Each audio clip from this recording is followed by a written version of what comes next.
गिनती 25। एक इस्राएली शित्तीम में रहते थे और लोग मोआबी लड़कियों के संग कुकर्म करने लगे।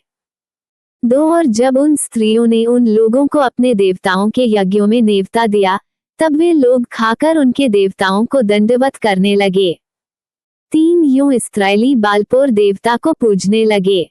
तब यहोवा का कोप इस्राएल पर भड़क उठा। 4 और यहोवा ने मूसा से कहा, प्रजा के सब प्रधानों को पकड़कर यहोवा के लिए धूप में लटका दे, जिससे मेरा भड़का हुआ कोप इस्राएल के ऊपर से दूर हो जाए।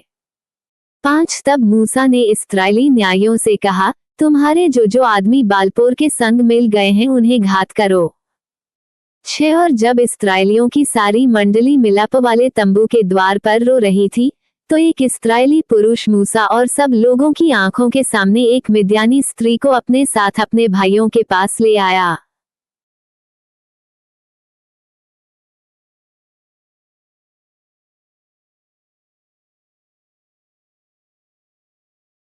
साथ इसे देखकर एल्याजा का पुत्र पीनहास, जो हारून याजक का पोता था, उसने मंडली में से उठकर हाथ में एक बर्छी ली।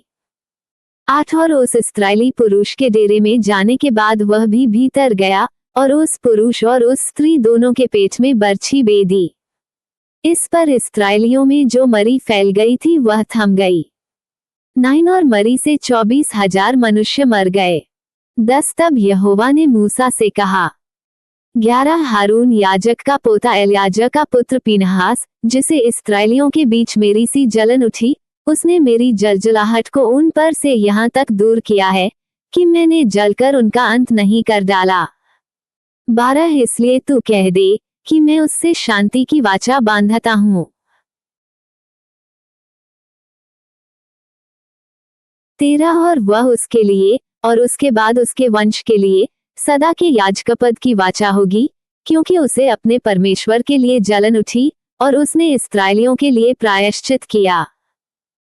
14 जो इस्राएली पुरुष मिद्यानी स्त्री के संग मारा गया, उसका नाम जिम्री था, वह साल का पुत्र और शिमोनियों में से अपने पितरों के घराने का प्रधान था।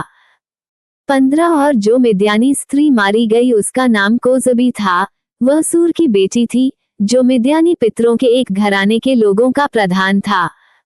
16 फिर यहोवा ने मूसा से कहा, 17 मिद्यानियों को सता और उन्हें मार।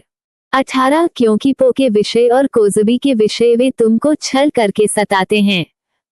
कोजबी तो एक मिद्यानी प्रधान की बेटी और मिद्यानियों की जाति बहन थी, और मरी के दिन में पो के मामले में मारी गई।